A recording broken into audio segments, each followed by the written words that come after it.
Good morning and welcome to the City of Rapid City Planning Commission meeting for November 21st, 2019. If any member of the audience wishes to speak to an item on the Planning Commission agenda, there are speaker request forms on the table along the left wall. Please fill out the request with the agenda number of the item you wish to speak to and hand it to the staff seated on the left of the dais.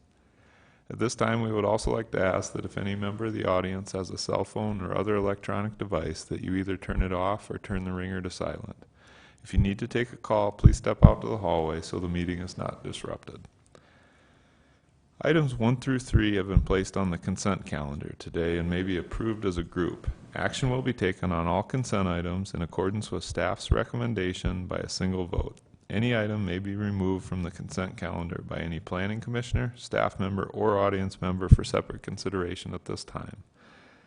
The findings of the Planning Commission are recommendations to the City Council. The City Council will make the final decision with the exception of the following items.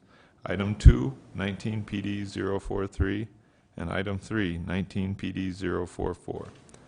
The Rapid City Planning Commission's actions on these items are final unless any party appeals that decision to the Rapid City Council.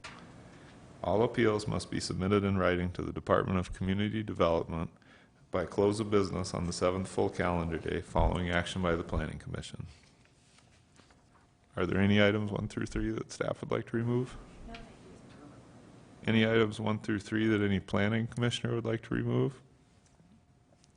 And any items 1 through 3 that any audience member would like to remove? The chair would then entertain a motion to approve the consent calendar items 1 through 3 in accordance with staff's recommendation. All right. Rachel made the motion to approve items 1 through 3 per staff recommendation, and Karen seconded that motion. Any discussion on the motion? All those in favor, please say aye. Aye. Aye. Opposed? Motion carries. Item number 4. Item number 4 is 19 PD 042, a major amendment to a plan development overlay to allow an oversized garage. Specifically, we're looking at the north terminus of Willow Bend Road. Property is currently void of any structural development. The applicant is proposing to build a single-family home with an attached garage and then a detached garage as well. The total square footage for the garage space is 1,840 square feet, which exceeds the maximum allowed 1,500 square feet. Zone low density residential district in a planned development, thus the major amendment to the planned development to approve the conditional use permit or conditional use of the oversized garage. Here we have where it's located in reference to major street plan, Oakville Road to the west and Jolly Lane to the east. Site plan of the proposed dwelling and garage. So Willow Bend Road, we have a house here and here. The applicant is also has submitted a preliminary subdivision plan to construct Willow Bend Road a little bit further because they're planning an additional area onto the lot to fit the oversized garage. So one of the stipulations of approval is that prior to issuance of a building permit that the final plat be approved. The applicant is asking for one exception, which is to allow a height of 16.75 feet in lieu of the maximum allowed height of 15 feet for the detached garage. This is an elevation showing what that detached garage is going to look like, and here we have the proposed single-family dwelling. So one of the things we're looking at is that the oversized garage or the detached garage be similar in character to the house, and you can see there are definitely the siding and details and the garage doors and the eaves that are very similar in style, including the rock accents.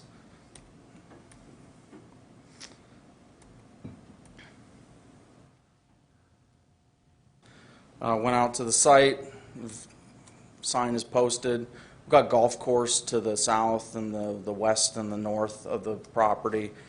And in addition, the location of the the detached garage on the northwest side of the house provides a buffer from dwellings to the east and to the north. Oh.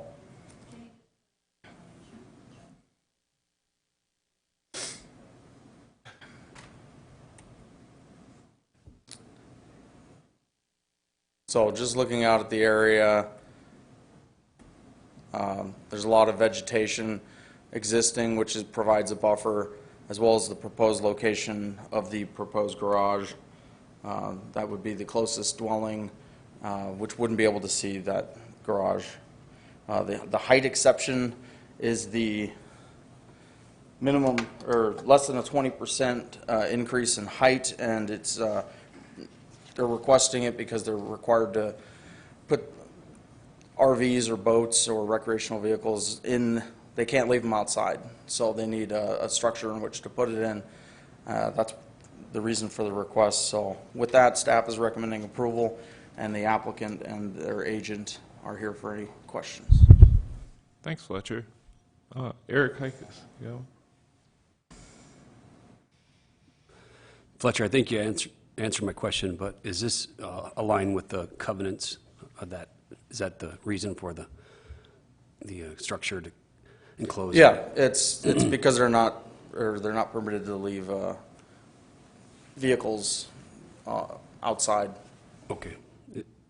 So this addition also aligns then with the covenants and restrictions for the HOA in the neighborhood. Is that correct? Okay. Thank you. That answers my question. Thank you. Any other questions, comments on this one? John? The property to the west of that, is that going to be developed?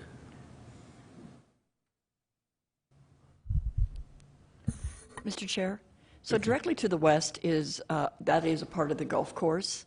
To the north, that currently is also a part of the golf course, but we do anticipate, based on their master plan, there will be additional residential lots in the future. But directly to the west, it will, with that row of trees separating it, that will remain a part of the golf course. Thank you.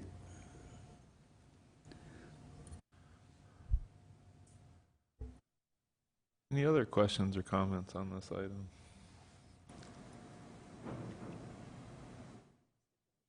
Okay. Karen made the motion to approve item 4 with the stipulations as noted.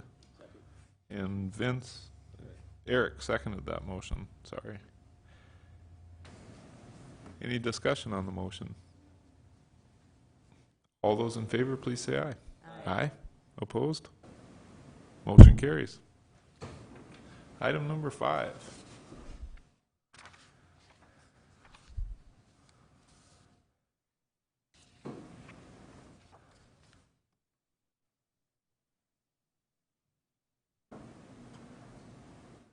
Patsy, that's your item. We're moving fast today, Patsy, sorry.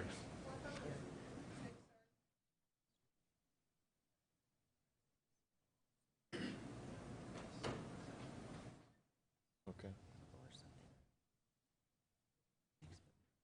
Okay. Just so the rest of the commissioners know, we have an issue with construction on the screen we see, so we're going to have to crane our neck and look behind us. Okay. We'll work on fixing it for our next one. Good morning, if you'll give me just a moment.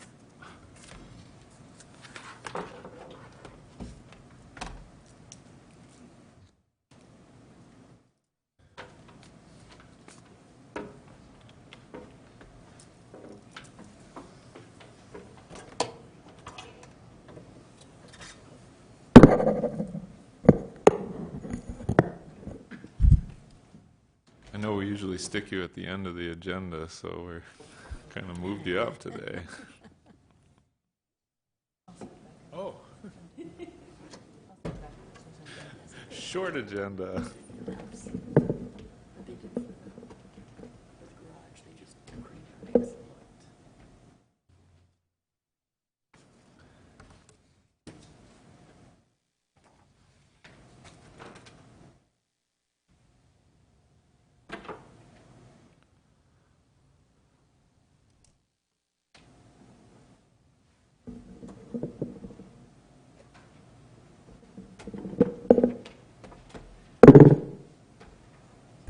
Okay, I believe I'm ready now. Sorry about that.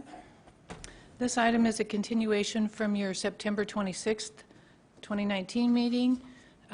There have been some changes included based on that September meeting, as well as some changes that are added in blue from the open house that was held on the 14th.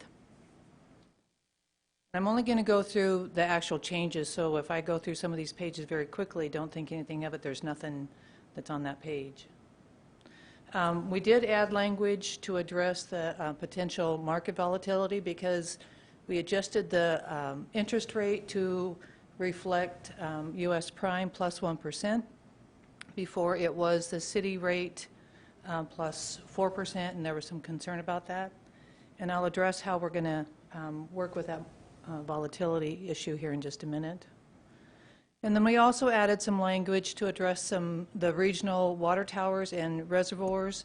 Our existing policy as it stands today says city-owned infrastructure, and so we removed that city-owned so that we can do additional regional facilities as necessary. We also added the language in reference to the application requirements because that was not in there before. It just referenced an application.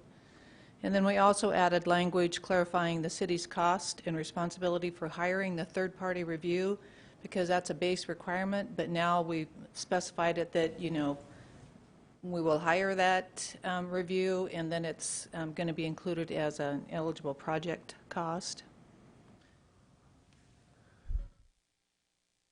And so here's some of the language. You know, some of it's not substantive, but, you know, I did want to make sure that you were aware of it. And the section in the middle references the interest rate language changes. It also adds language regarding blight as visible signs of structural deterioration. And then just some minor changes on this page so that it clarifies the language just a little bit. It's so transit-oriented development has to be within a quarter mile of a transit stop, and that's an existing transit stop. And then we clarified the language on when an annexation is effective, and that's based on State Statute 1913. And then here's a little, another one that was changed since the open house that we held, and that's to account for a developer's expense to provide base requirement information for third-party review documentation and added as part of their participation rate.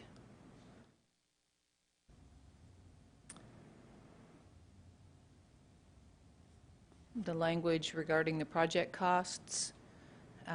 Their estimates with separate bid schedules so that, you know, as we've referenced in the past, this assists with certification because what we found in some certifications, there was just one project.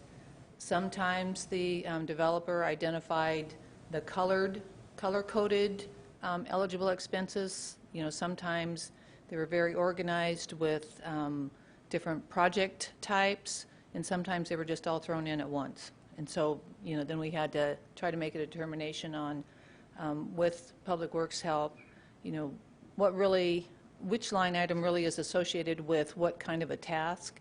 So we're trying to reduce the time with that particular language.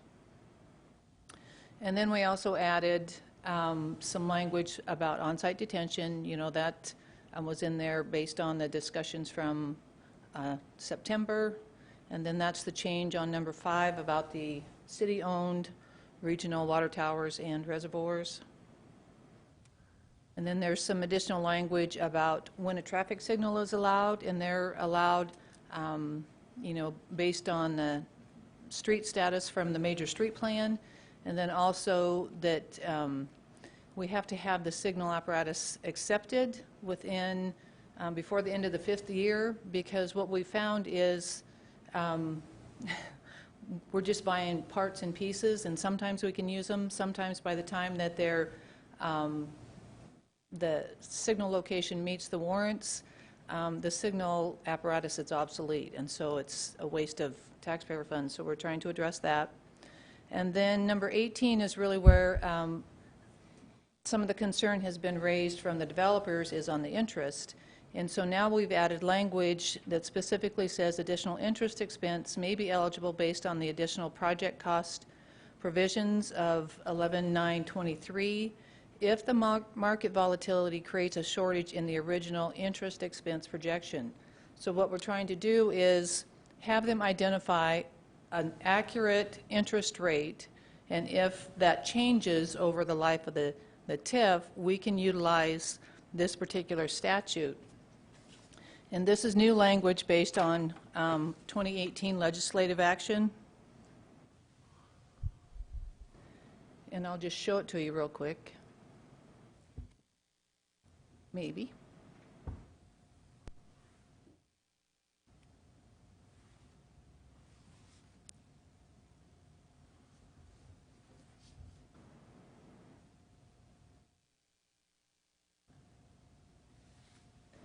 And the language that really applies here is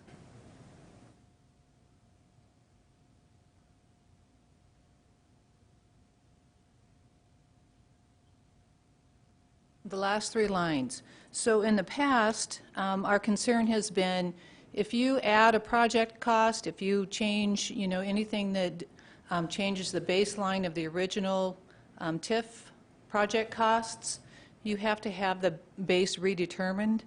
This provision allows up to 35% over that base cost to still be eligible without redetermining the base.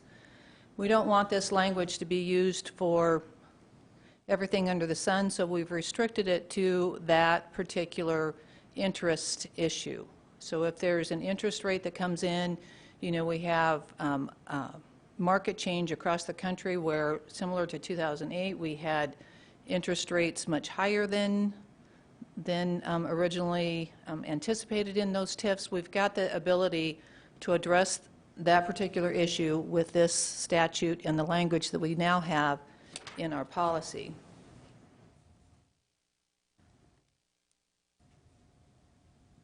So I think that addresses the concern about the interest. And then there's some other language in here that clarifies, when the costs are eligible and when they're not. That was an addition after the September meeting. And then the blue language is really the application process. It's real similar to what it was before, but now it specifies the information that's now in the policy as part of the application process. And then some additional languages about the amendments. Some additional language in there about the financial feasibility and the legal review. And I know there's some concern potentially about, why is it that the city's doing this? Because as part of the public bidding process, we would have to select somebody that's not, for example, a friend, that may give you an answer that is not unbiased. Not that that happens, but, from our public perspective and our public requirements, it offers, the opportunity to have a less biased selection. And so then, it also addresses the TIF process. And so it actually specifies exactly what step has to occur with the process. And I don't believe that that's really been clarified in our existing policy or the previous draft, so we added that in there. And then the certification has been out online, that process for months and months, a year or more. And so then we clarified the language on the conflict of interest, the contingency costs, infill development. We came up with a definition on real property assembly costs so that it was very clear what was included in that. I don't think that language has ever been defined in the past.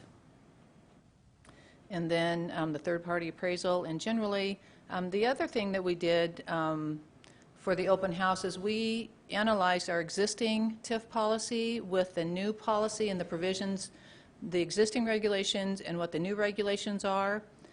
And based on that review, there are only 4 new provisions within this policy that were not included in the previous one. It's item number 12 up there, that's the performance measures.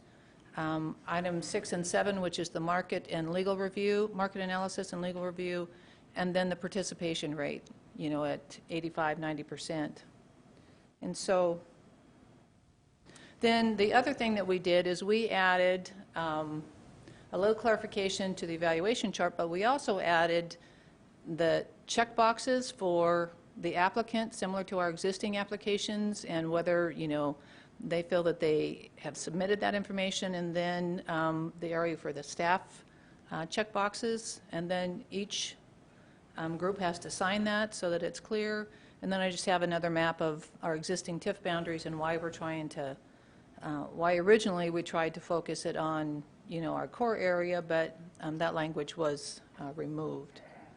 But anyway, there are a couple changes that I received from our TIF policy review member. And I haven't made those changes yet, but generally, I think I've addressed most of them. There are a couple sentence corrections that I have to make, and then the question was about the interest and how that would work. And I think most of that's consistent, but I'll have to double check it. So with that, staff does recommend approval. The open house that we had was a very good dialogue, a very good sharing opportunity. I think we addressed most of the issues that were raised there. Let's go back to that. I'm glad you guys aren't trying to read that. So this is really the summary that we had put together. You've seen this before, and then we added language to address the market volatility for interest rates, and then we added the 3 sections down at the bottom: regional water tower and reservoirs.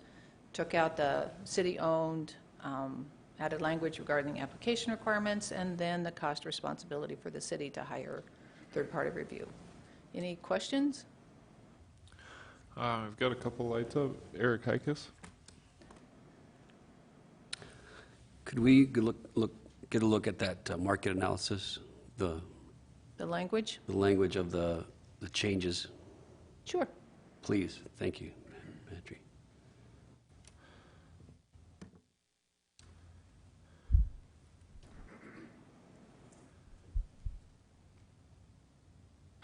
Let's see if I can do, no, it's a picture, it's not going to do that.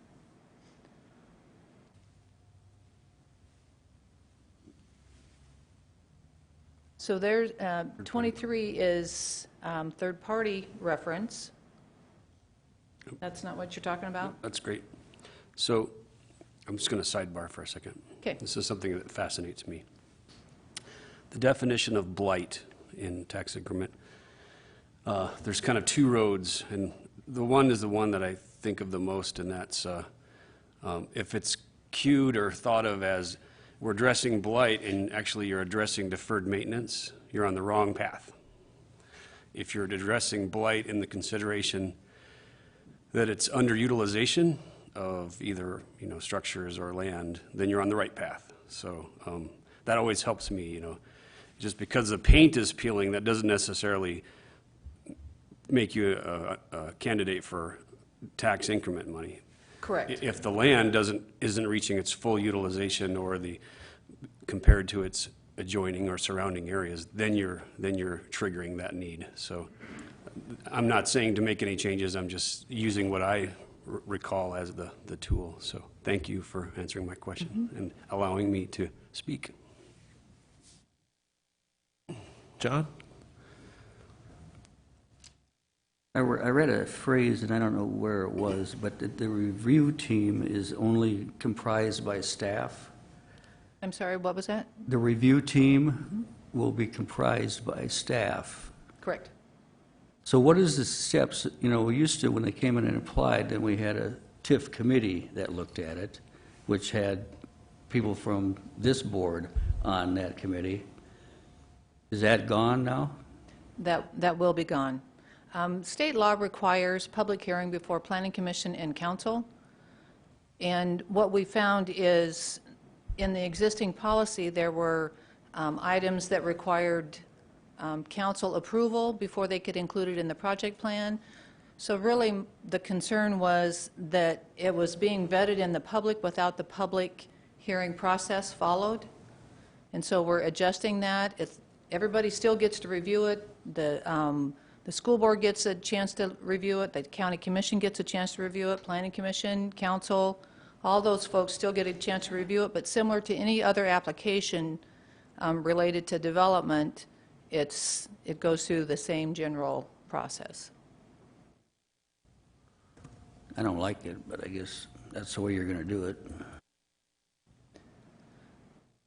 Karen? Thank you. Hi, Patsy. Hi, Karen. I have a couple questions, I guess. Going back to the interest changes that you showed us about state law allows up to 35%. If they use that, did they have to revise that project plan even though it's okay? It is a plan amendment. Okay. So they'd have to come through the process the Correct. same to do that? Okay.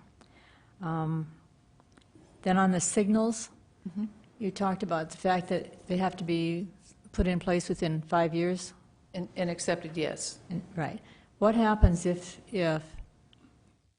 there's a need for those signals and it's required through a plan development or whatever it is, and so the people, they don't purchase that because they're waiting for the 5 year to make sure that it's warranted, but that line item is still in the project plan. Can they use that line item then for some other thing? If there's a cost increase, say in the grading or something, can they switch that out? That's an allowable amendment, yes. So that'd be an amendment. Okay. And the grants, those are similar to what Black Hills Energy did? Correct. Okay. And then one other question that I had was on the participation rate. In the definition, you mentioned it was 10%, but throughout the document it was 85 to 95%, and it's backwards kind of in the definition? Okay, I'll look at that one more time. Okay. To make sure that it's consistent. Okay. That's all the questions I have for now. Thanks. Rachel?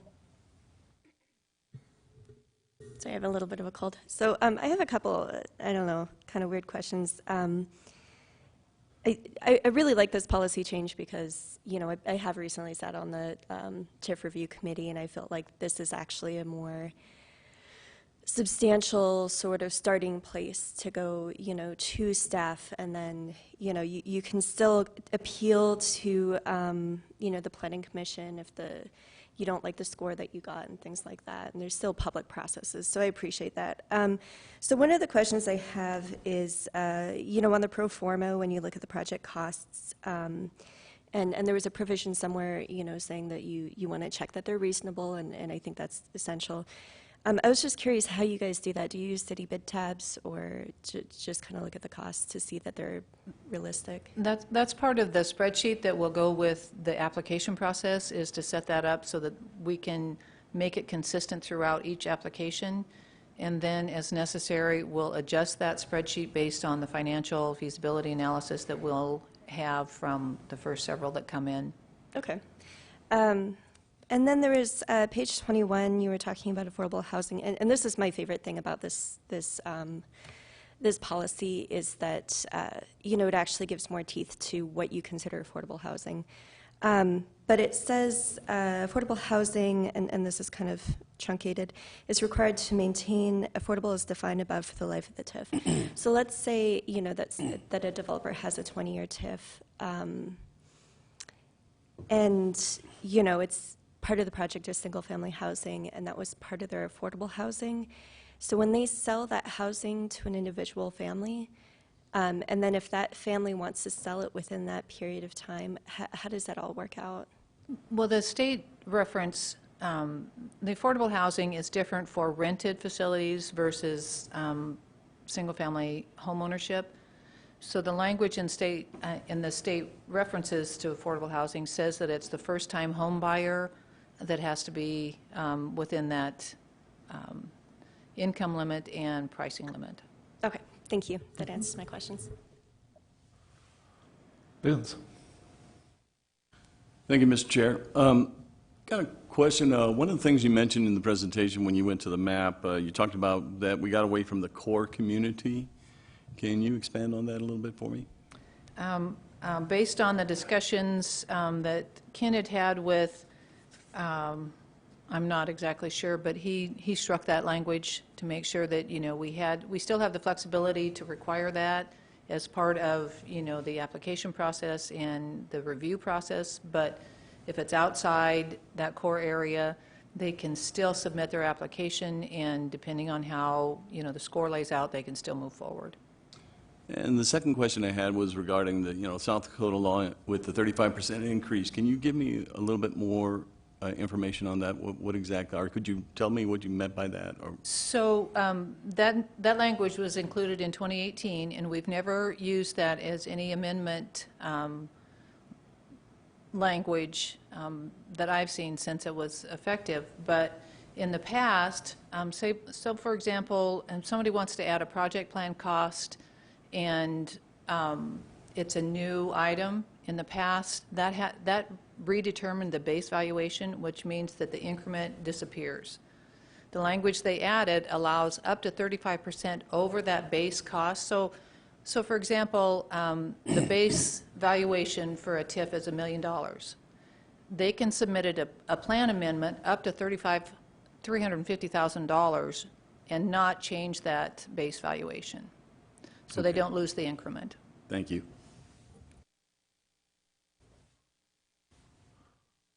I'm sorry, Patsy, just a clarification for me on the 35% is of the base valuation of the Well, district or the project I'm plan sorry, it's the itself? project cost. Okay, Thank you. Thank you for asking that question. all right. I'm back to understanding. We have 2 speaker request forms on this. I'll go to John Way right now.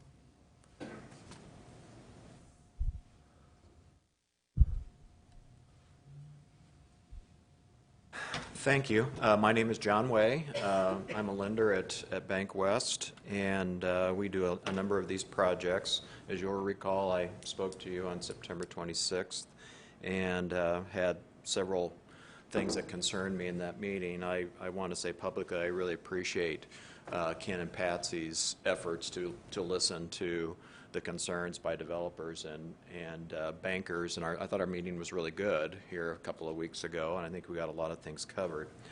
As I mentioned to you the last time, I've kind of worn a couple of hats in my life related to TIF, one being on the, quote, TIF committee, if you will, in another community, and one as a banker.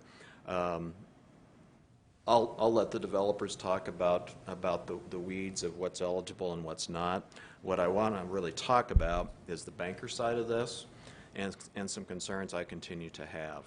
I expressed the last time that I had some concerns about the notation of the 10-year repayment.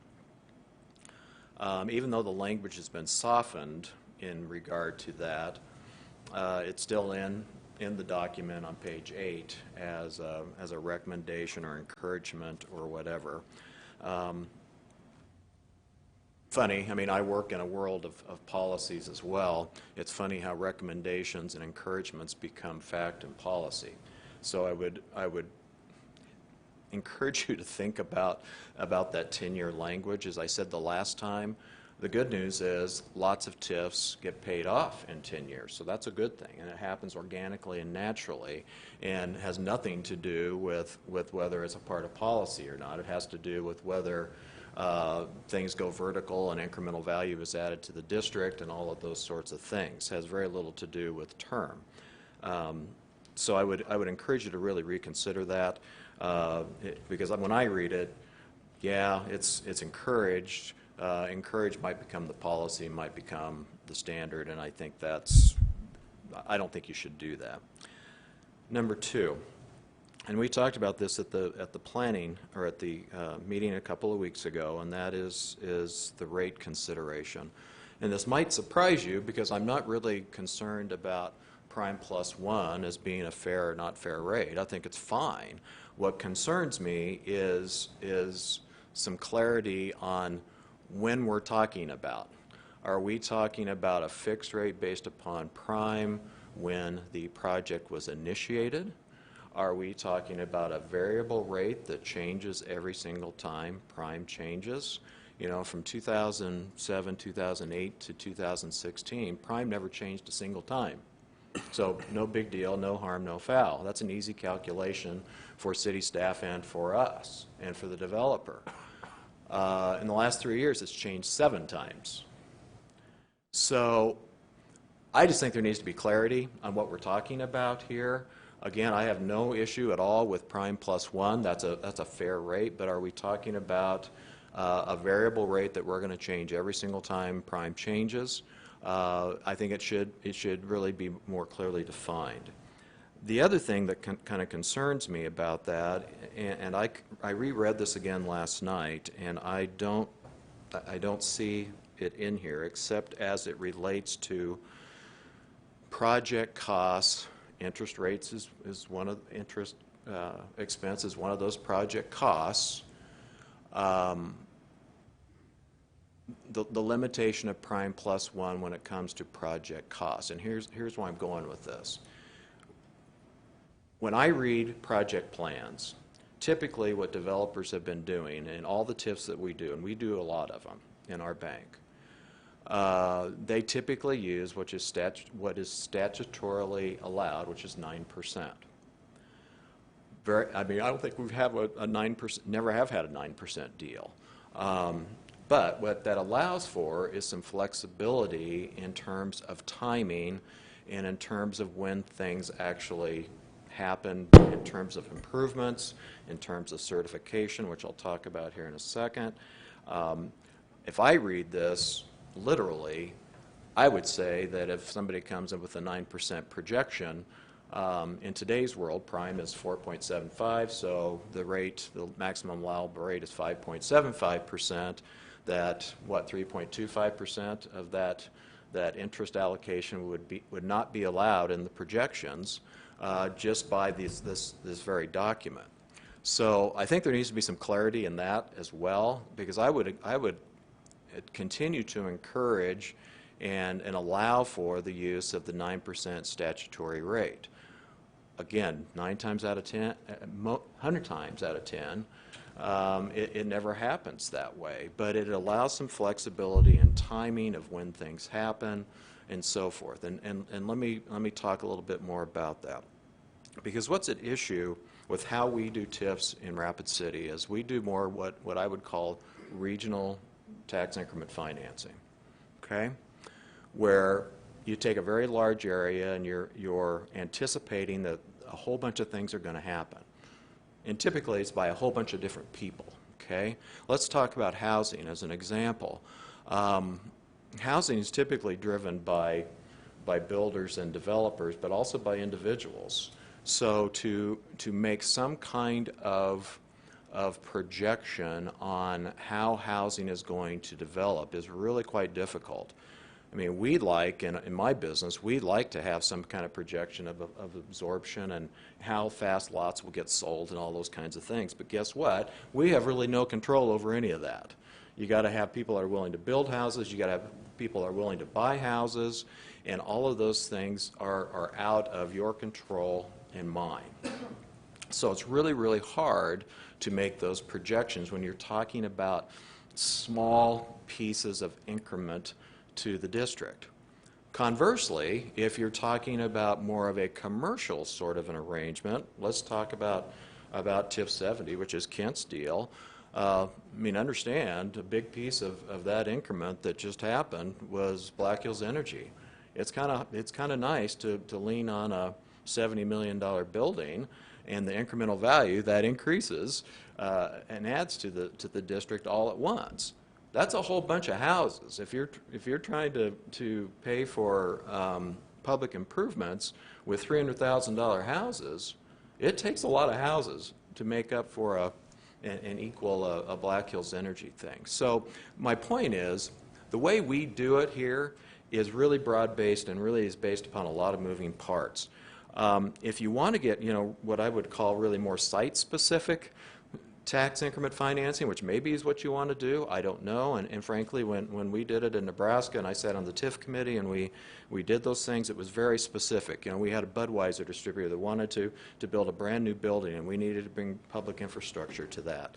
Pretty easy to define what the value of that building was. We even agreed to what the value of that building was going to be, so we knew exactly what the repayment source was going to be and how that was going to get paid. Easy. Same thing, we did the exact same thing on a Walmart distribution center, which interestingly enough supplies the product to our two stores here, but same sort of a deal. You know, $45 million building, we agreed up front what we were going to value it at. We knew exactly what the taxes were going to be on that. We built a bond, a repayment, based upon that cash flow. That is really, really simple. How we do it here isn't so simple. And so when it comes to things like terms and rates and certification, you start restricting those things and it becomes really, really difficult to finance. And that's the whole point I want to talk about here is we do a lot of these. And my concern is we can be as restrictive as we want in policy, but if it results in nobody willing to finance it, you haven't accomplished much. Last point, certification.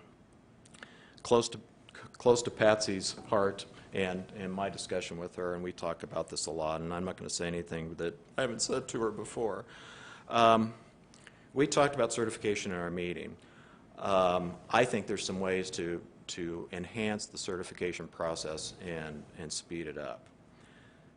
The problem that we have now, and your document says this, that you're not going to release any funds until certification is complete, is that can impact your repayment, which is impacted by rate and impacted by term. The first two things I talked about, okay?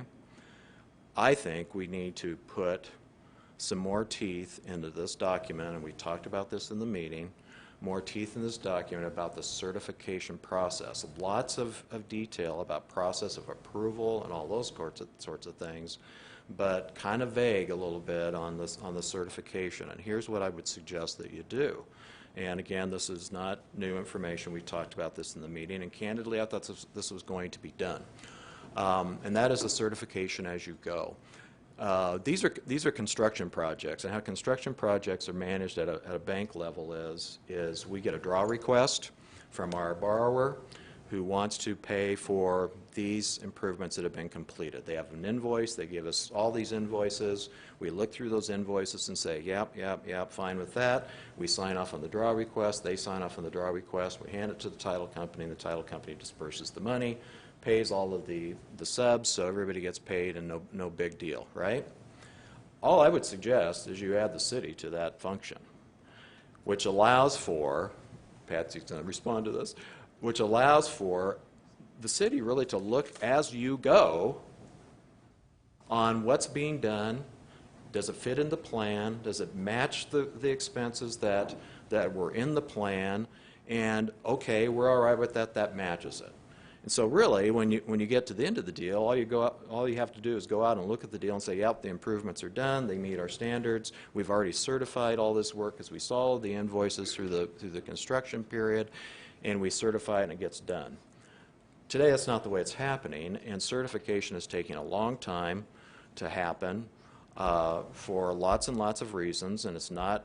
It's some of it's on the developer side, some of it's on the city side, but the result of it is it's adding interest expense to the deal if you're not releasing funds. If you're not releasing funds and reducing principal on a steady basis, you're adding interest costs to the deal.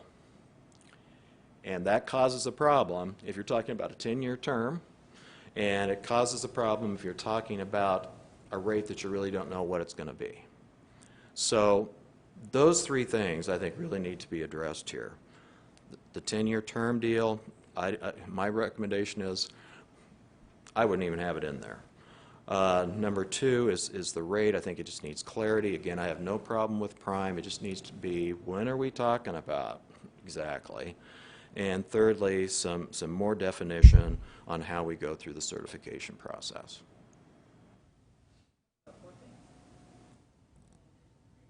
I said 4. Well, I said 3. My notes say 3. Sorry if I said 4. I said 3. So, anyway, those are my issues. Mr. Way, really appreciate your comments on this. Thanks for sticking with this issue as well. Well, you're welcome. And again, my hope is, you know, we'd like to finance these deals. And we want to finance these deals. So I'm trying to help you understand how we look at it as a banker and what gives us concern when it comes to saying yes. And ultimately, I think that's what you want to get to, because if you can't get anybody to say yes to financing it, I'm not sure what we've accomplished. So, thank you. Can I ask you one question? When you, so currently when a TIF application comes in, it comes in with a letter from a bank that establishes a general interest rate, the ones I've seen at least. When you as a bank would write that letter, is your commitment to that basically the interest rate in the letter as a top end agreement with the developer, or does that rate still floating until the repayment starts, until the construction work starts? Great question. I mean, it really is a floating rate now, because it's hard to determine what your rate and term should be if you don't know what your repayment is. And we don't always know what the repayment is until sometime down the road. So yeah, today it really is kind of a variable rate, and you know, we'll base it on whatever. I mean, I'm fine with prime, actually. I'm not so good with prime if you're asking me to commit to prime plus 1 today for the next 20 years. I'm not so cool about that on a fixed rate basis. But if you're talking about prime plus 1 on a variable basis, okay, I think that adds some risk to the project. I think that adds some risk to the developer. But from the banking point of view, I'm okay with that interest rate risk. I'm not okay with the interest rate risk if you're asking me to fix it at prime plus 1 today for the next 20 years. Okay? Yeah, fair enough. Anything else? Any other questions for Mr. Way? John? Oh, sorry. I think you answered most of it. So the deal isn't done until the certification is over. That's when the arrangement with you goes into effect, right? Well, that's when we start getting money. We're funding the project long before certification is done. At what rate? At the predetermined rate? The contracted rate? Yeah, whatever we do, and that might be prime plus 1, it might be prime plus 2, whatever. Again, I'm okay with prime plus 1. That's not a bad rate for us on a construction project. But it's really, if it's delayed, the certification is delayed, it really compounds the interest. Yeah. So, but it's not to exceed 9%? Is that total, or is it? Statutorily, I think you can go up to 9%. But again, I don't know of any that have ever been at 9%, largely because we've been at such a low rate environment for quite some time. It's really been used more as a planning and projection tool, to be honest, because you really don't know. It's pretty risky, though, What's risky? not knowing what the rate's going to be and Yeah. how long you're going to be paying before you're, Yeah. you know. Yeah. Wow. Okay, thanks. Yep. I just want to clarify one thing. I believe the 9% is identified in our existing TIF policy. It's not in state law. Okay. Good. Very good. Thanks. Got another speaker request from Ken Haig. Patsy, do you want to chime in on anything versus what I believe the interest Mr. Way rate variability can be addressed with the negotiations between the banker and our finance officer. So, you know, during those negotiations, they can come up with that rate that can be included in the developer's agreement and what that final certification number, final interest number can be. I think we can address that in the developer's agreement, and I referenced that at the meeting, but, you know, maybe if we need to change the policy itself, we can do that. It does say in the policy today that it's very clear in there now that when the final negotiations occur with the developer and the banker, that our finance officer participates. Okay. Thank you. Mr. Haig? Good morning. I'm Kent Haig, president of Haig Development. Participated in some TIFs in Rapid City and Meade County. Also participated on both sides, frankly, as a city attorney and as a developer. So I read it, I look at these with a little bit different eye. The concerns that popped up, or language that could be troublesome, just and not even intending to be. One of the first things gets me nervous from a statutory construction standpoint or ordinance or guideline standpoint is words like all and must and the things that tie you to almost doctrinally as a point of view when you look at something, generally speaking. And the page 1, for instance, at the bottom of the page, the second paragraph from down is that the TIF project must demonstrate necessity and meet basic requirements. That's fine. I mean, that's what happens now.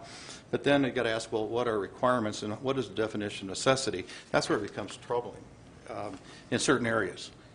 And then the last, pretty much the last sentence of page 1, it says the application will be reviewed by the city may apply any requirements or criteria in a flexible manner to meet the overall intent of this policy. The application will be reviewed by the Planning Commission and City Council if the proposal meets all of the provisions of this policy. Another thing I look for is are there gatekeeper provisions that are simply not statutorily allowed or provided for? Because this whole thing, the whole TIF process is strictly a creature of state statute, what state statute allows.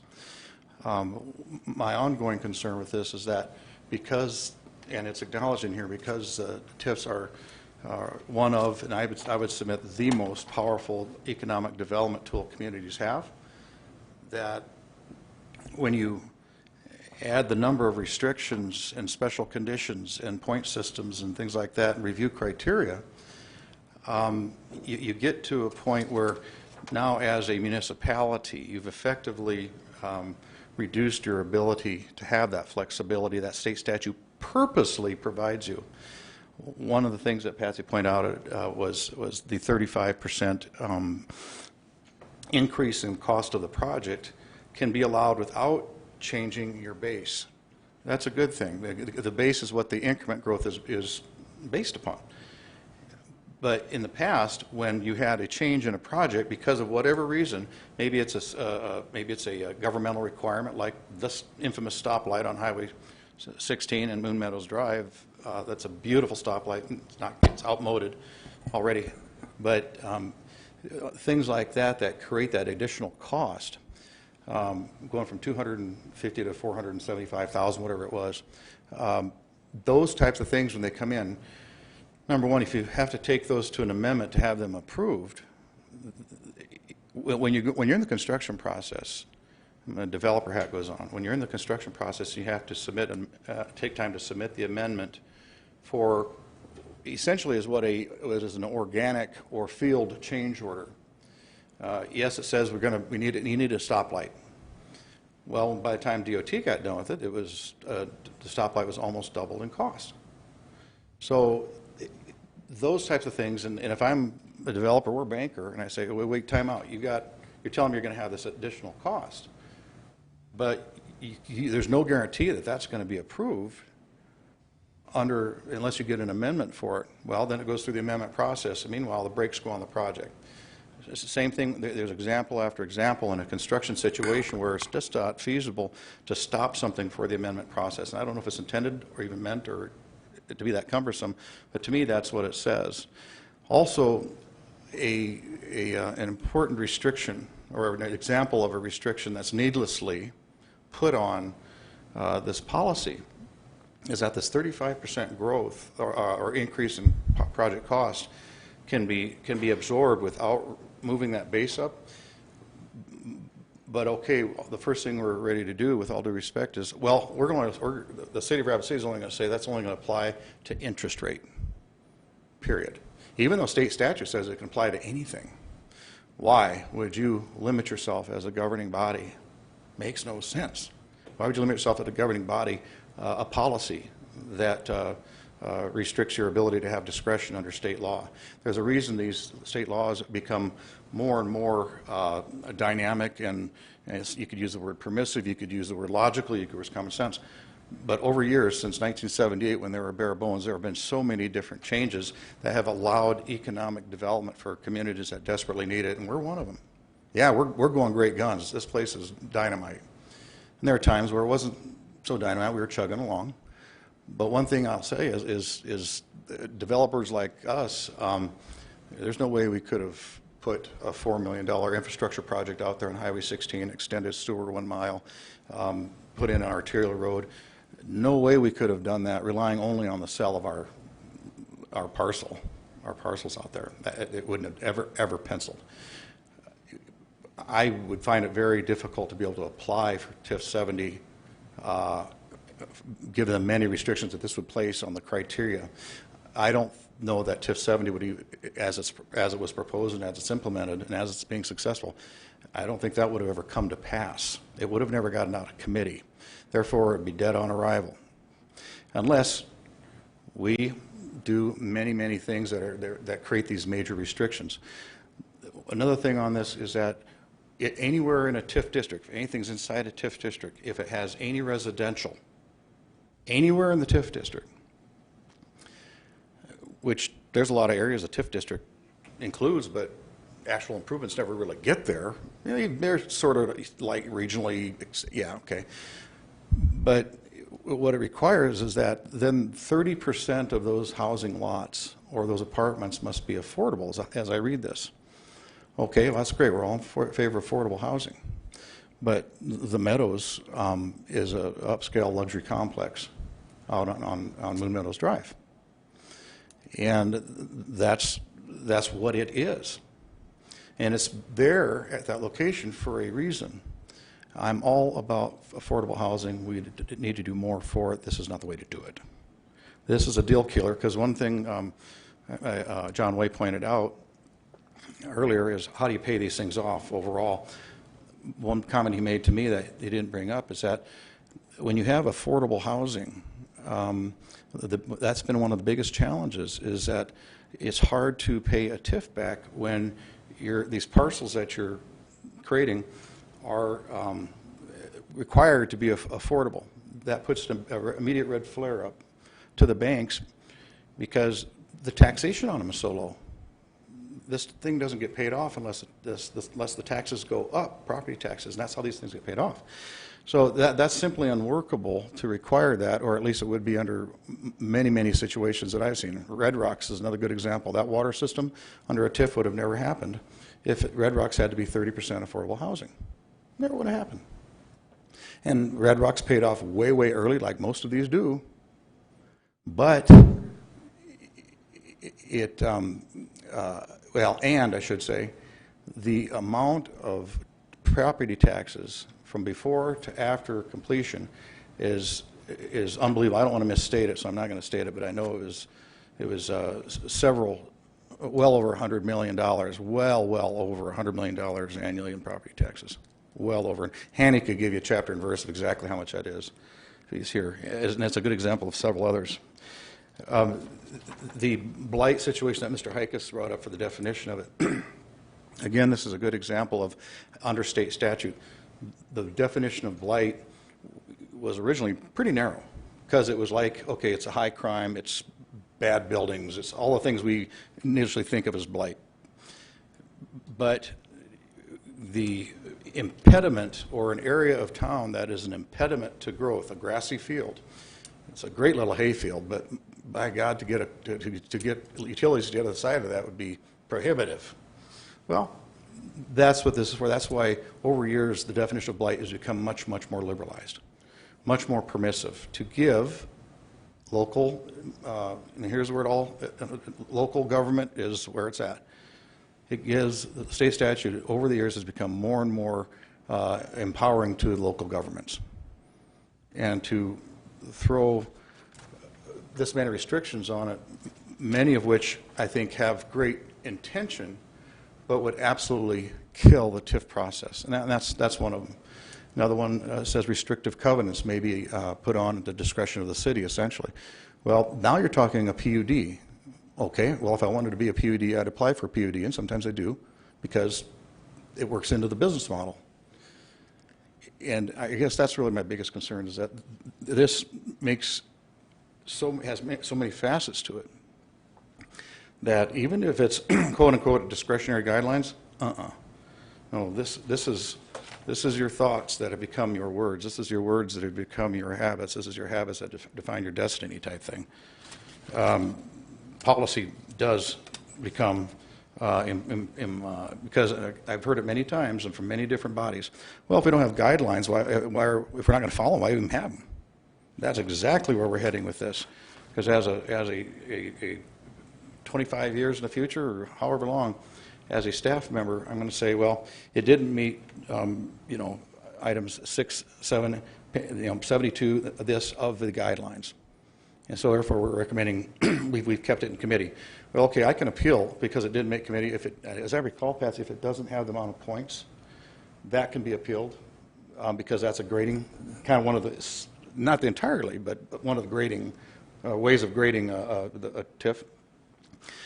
Mr. Haig, if I could ask you to summarize now. Yes, I I'm will. trying to be very permissive. Oh, on no, I time, only have 20 more to go. but- Yeah, that's what I'm worried about. No, I apologize, but again, I want to preface all my remarks with thanking Patsy and Ken about providing the time for the bankers, developers, builders, you name it. We had a very good turnout last time.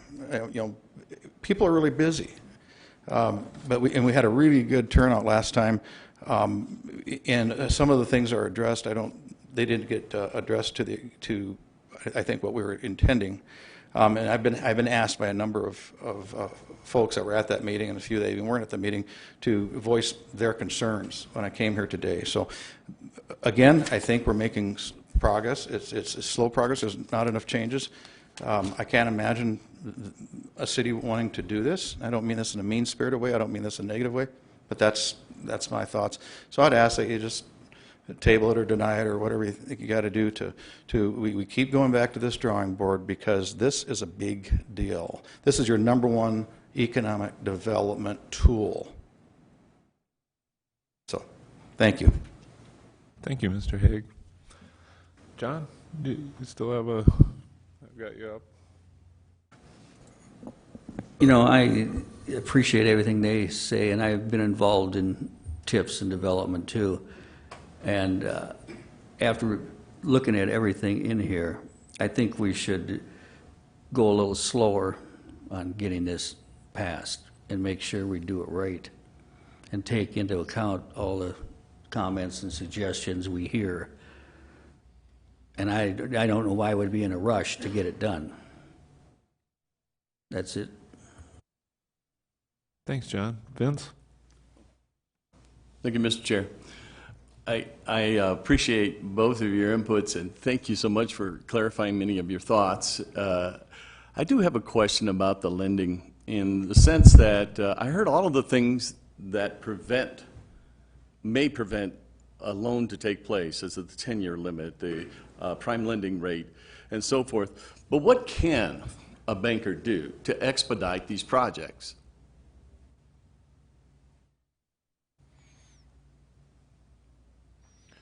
Mr. Way, we'll put you on the spot. On the way up here. Yeah, thank you, Mr. Way. Really good question. I'm not sure that I have a very good answer to that. How can we expedite the process? Well, I'm going to go back to the certification thing for just a second, because I think that's a really, really good example. And we've already got a process in place. All we need to do is add a line and some city people to the process of review. I think that expedites it. I think it would make Patsy's life a whole heck of a lot easier than it is today, because she's not trying to find pieces of paper from 5 years ago. We're looking at pieces of paper from last month, and we're approving them. I think that process is absolutely doable because we're doing it now. I think that would expedite things a whole bunch. I'd like to turn over the balance of my time to Patsy to answer that. We have talked about that quite a bit. There's only one TIF in our community that's active that has any kind of payments before certification occurs. And that developer is receiving the interest payments up front. He happens to be in the room today with us. But all of the other developers have had to have all of their costs certified before any payments occur. So, you know, we could probably adjust that through the development process, or through the development agreement. You know, I have to get the specifics with Pauline because, you know, she is the checkbook writer. She writes all of the checks. So, you know, but we've talked about that in the past to make sure that as those costs come in, you know, we're not looking for things that may not be eligible. For example, you know, we've seen many different things come through that were not identified in the project plan to be an eligible cost, but yet they were submitted as an eligible cost. Those are the things that take time to weed out. So John's right, if we can get that done ahead of time, I believe the process that we have in place to separate the bid schedules for eligible costs and non-eligible costs, because I know that there are efficiencies that occur when those costs can be combined into one or two contracts, and you know, we encourage that. And so with the split in the bid schedules, to be more specific about what items are going to be allowed in the project cost or in the certification based on the project cost, and what aren't, I think those things can be addressed. And as you know, we had talked about, is including the city as part of the approval process so that we can catch those contractual expenses up front and not wait for the developer to find those documents that, you know, justify those costs that come in. And one other comment I would make in addition to that, the other thing you avoid is, you know, we're not experts on what is eligible and what's not eligible. We're allowing and relying upon other people to do that. So we're advancing funds on expenses that may not be eligible. That inherently is a problem for me. You know, if we could catch all that up front, so we're only advancing for what is eligible, I think that really solves a whole bunch of problems on whole bunches of fronts. And again, I think we really already have the process in place if we just add the city to the approval mix. Thank you both. Thank you. So I can add that language. We can have it in the agreement. We don't have the sample agreement because, you know, that's generally something that occasionally is negotiated with the developer on some things, but if you'd rather, we can have the standard agreement similar to the subdivision developers agreement that's online, that's very standard. We can have that available. I believe Wade already has one in process that will be coming forth with another TIF. But a couple other things that I want to address. There are community TIF programs throughout the country that require affordable housing within all residential development districts. It's to address community development block fund requirements, not only just for, you know, the TIF policy, but it addresses another need in the community that other agencies require of our community. So, you know, that's really driven by the comments that we've gotten back from HUD on our actions in our community on fair housing. So that's one thing I wanted to point out. One of the things that was referenced earlier is, you know, all of the different change orders that come in for construction costs. A TIF is really based, one of the requirements included in here is the necessity of a TIF. And if you don't have really your studies done ahead of time that identify all of the improvements that need to be done, all of the approvals associated with that development, for example, DOT approving the traffic impacts study that's associated with a proposed signal, you know, maybe the application is premature because you don't really have all of your ducks in a row before you come in. This policy is to encourage the developers to have a really good sense of the gap that's missing. It's not really intended to specifically, you know, provide all of the funding, but it's supposed to be for that gap. That's why we included the participation rate in there, so that, you know, it's not just an extra it's not really a slush fund, but it's really, again, just to identify that gap in funding. That's why the necessity portion is really critical, similar to, what the state law does reference. It's anyway, I've already said that, but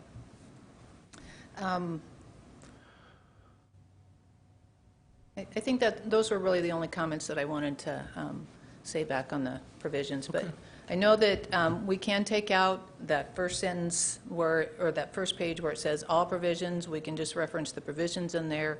That's an easy fix so that it doesn't say all provisions. And, as I mentioned at the open house the other day, council still has the final decision. These are guidelines. They vary the guidelines whenever they see the need to make adjustments to applications that come forward. That's really a standard process for council to make that decision on what they see the community needs. If it doesn't totally fit with this project or, this proposal, they still have that ability to approve applications in front of them, provided the Planning Commission creates the district. That's the only restriction based on state law. If Planning Commission creates the district, then the council can make changes, as the policy or the project plan comes forward. It's the Planning Commission, again, that makes the original decision to move the project forward. Thanks, Patsy. I'm going to interject one quick question. When you reference the possibility of using subdivision improvement requirements as a guideline for doing sort of in-process certification, did I catch you right on that? For the idea would be to sort of inspect, as a road gets built, you have the inspectors sign off that, yeah, the water main's in, the sewer main's in, that kind of stuff. Well, we require that as part of the certification process today, is that we have to have that acceptance information, in the TIF file so that, all of the I's are dotted and the T's are crossed. But I believe what John's referencing is that as the payments for the contracts come forward, we also look at that to make sure that, there aren't any additional items thrown in that are not part of the project plan. That's one of the things that's creating the delay in a lot of the certifications, is those change orders that come in the field, as Kent referenced. Some of those are not eligible costs, and we have to take time as staff to figure out what they were doing, if they actually paid for that work, if, that was an eligible cost. So I think as a change to, our existing process for certification, we include that in the certification requirements, that the developer agrees to including the city as part of the sign-off on the invoices that come in. Rachel. Okay, so this is going to be kind of another weird question for me. I was looking up South Dakota codified law. It's been a while since I've read that, for great reasons, I suppose. So when it references like the powers of municipalities, and I'm paraphrasing here because I don't actually have it in front of me right now, it's the city, the municipality has the power to create districts, create project plans and things like that. And I seem to remember at some point hearing that in some other municipalities that the city actually creates the plans and then developers come and, try to be a part of the process rather than the developer leading the plan. Did I just make that up, or is that something that actually happens? I think I heard staff say it at one of the TIF things, but I don't know, maybe Kat can help me out with that. We visited with Sioux Falls, and they do a similar process as ours, but they're very limited on, where they've actually approved different districts, because they wanted to focus it on their core community. But then now, within the last couple of years, they have expanded it outside the core community.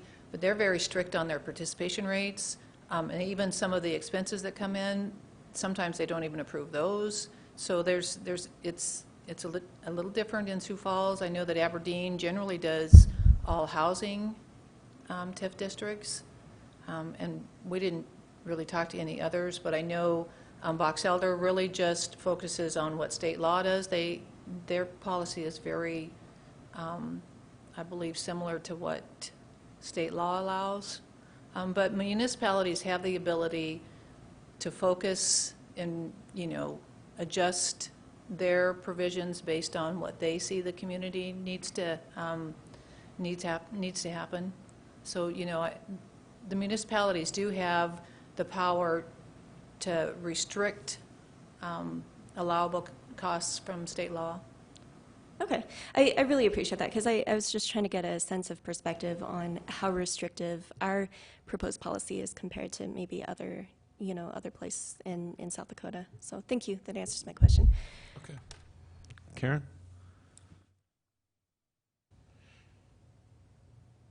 Thank you. I think this is really good discussions up here on everybody's part.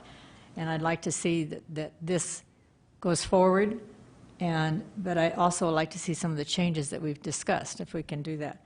We were talking about the certification process, and I know at one point years ago, when Colleen was here, she would pay kind of as it goes in a way. I don't know if she did it by each project or each piece that was completed in the project, if the road is done. I don't know how she did that, because I didn't really follow that, but I know that over time she did that. And then we changed that and decided that through the finance office that we would wait until the whole project was done, the project plan, and then pay out. And so I know there's been changes over time with that.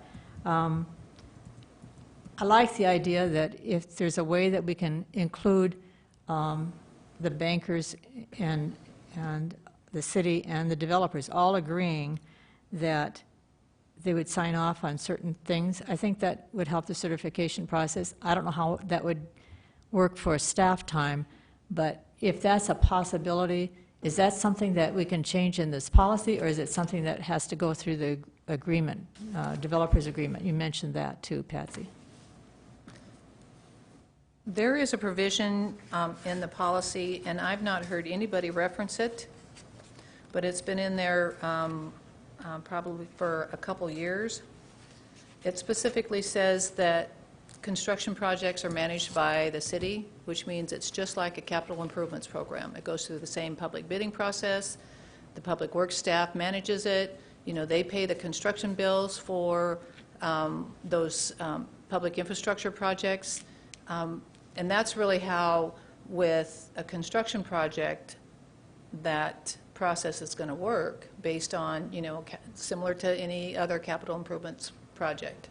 The design plans are done with the Public Works Department. The construction plans are bid and overseen by the Public Works Department, and the city pays those with a connection to the developer's loan. But with the other costs associated, that's, to me, I guess, as long as the city has review of what's happening and making sure that, the costs that are expended with the TIF loan funds are actually TIF project costs, that's really what we're trying to get our handle on, is because we've had so many issues with change orders and costs outside the TIF boundary and all kinds of things that, really the taxpayers are not required to pay based on a tax increment district approval.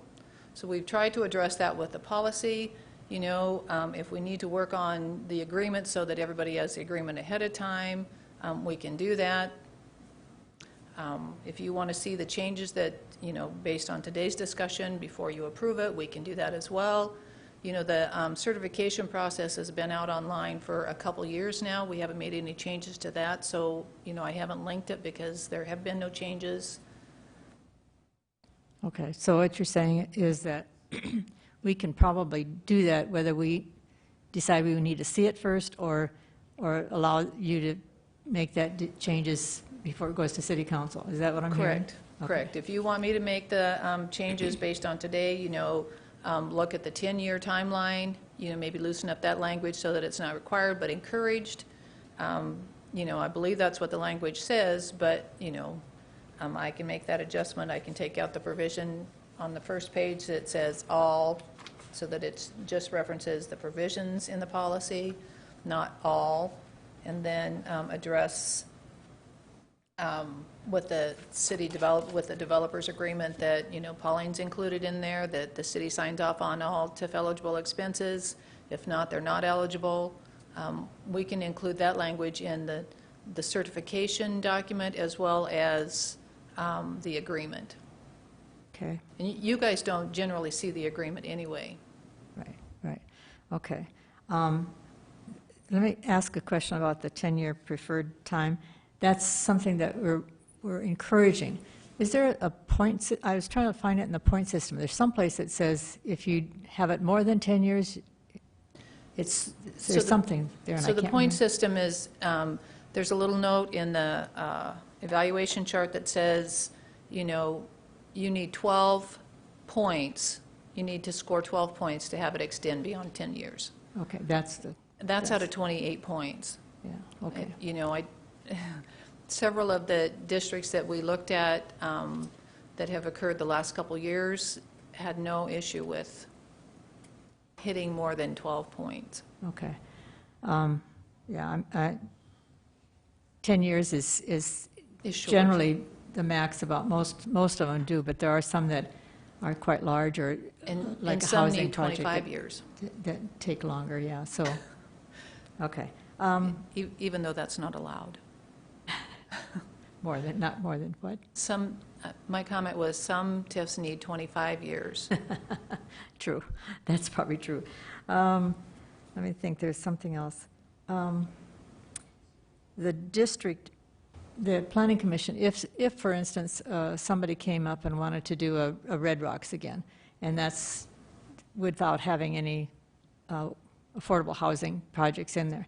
If the planning commission felt that that was something needed in the community, we could still make the district, and the city council could say, we agree. Correct. But we'd still have to make that district first. You still have to recommend approval of the district. So it's a little hard for, yeah, okay. It doesn't mean that you have to adopt at the same time that project plan. You can always make recommended changes to the project plan as well. Yeah, that's true. That's very true. There's another question. The prime rate and the banking areas, they're agreeing that prime rate is okay. You mentioned something about it, the developers agreement. You could change that. How would that change the project plan, though? Well, during the negotiations with the developer and the finance officer and the banker, Pauline has the opportunity to come up to negotiate with them. I would make the assumption at that time that she would also identify potentially a range, that would be allowed based on prime plus one, but maybe even a 10-year average of the prime rate, so that if there's volatility, like there was, in the late 2000s, that could be addressed. But that's really why the language is included in the project plan, to address any volatility that may occur over prime plus one. Okay. So if there is an increase in interest costs because of the market rates, that can be addressed with an amendment to the plan using that 35% over the project costs, over the total project cost, not just the total finance cost. Okay, so when a project plan is approved, and say it's at 5.75% interest rate, and that's the costs that are in the project plan. Mm-hmm. So if Pauline says, well, there might be some volatility, so I'm going to allow the interest rate to be more, mm-hmm. then at that point, I mean, the banker still has to do the 5.75% to match the project plan, but to make it more down the road, they'd have to come in and do an amendment. Is that So what you're saying? I would envision this going this way. So, Pauline looks at and when the project plan comes in, before we do, take it forward, I would make the assumption that we'd work with the banker and Pauline to identify really what the projected interest rate should be based on, you know, the prime rate plus 1, and then having, you know, a cushion in there based on volatility. So, you know, and we could look at a 10-year rate, or, you know, the life of the TIF, or whatever that negotiation could be before the project plan actually comes forward. Oh, okay. That makes more sense. Okay. Then I had one other question. Do we, in the project's plans, do we still have an item that's like that necessary and convenient cost? Is that still allowable? We only have contingency costs. Okay. Because As necessary and convenient is really up to interpretation. it is. But there are things that might come about that are unknown. Say you run into rock and you have to blast stuff out and it costs more. And the developer doesn't know that. So they still have to use that contingency cost to be able to fund that. Correct. Okay. All right. And just so you know, I visited with several different of the engineers and others about, you know, how the projected construction costs are determined, you know, based on, you know, these applications that we've seen. And generally, my understanding is contractors, you know, submit a proposal for the cost, or, you know, the developers estimate their costs that includes, you know, generally 10 to 15, 20% extra in those projections. And then you also have the 10% contingency cost. So you've got, you know, 15, 20, 25% extra in the projected cost to start with. Okay. You know, for a $5 million project, that's a pretty huge slush fund. Yeah. Well, I have to say one thing. The tax increment districts over time have changed since the 80s, 90s, and all the way up. And they used to be pretty open, broad. Just anybody that, really not anybody that wanted one, but anybody that had an idea could come in, and then they'd flush out all the details after the project plan was approved. And in this case, it's more, get all your ducks in a row first before you come before us. So that you have the ability to identify what that funding gap is. Really, this is supposed to be a funding gap provision, not just a full payment option. It's really to address just your gap in funding, so that, you know, it's not the taxpayer footing the bill. Yeah, I don't disagree there either. I guess for me, I'd like to see some of the changes that we've talked about here. Whether the committee wants to continue this, again, it's hard to do, but I mean, I think we're all ready to do something, but I would do either way. If that would be more convenient or more amendable to the Planning Commission, which is not really a full Planning Commission here, to make sure that those changes are into the policy.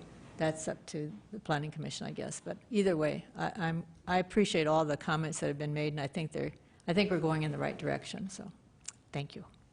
Mr. Chair, Yeah, Vicki. just as a reminder, if it is the desire of the Planning Commission today to continue this, to allow those changes to be implemented into the document before you take action, you'll need to continue it to your January 9th meeting for publication purposes.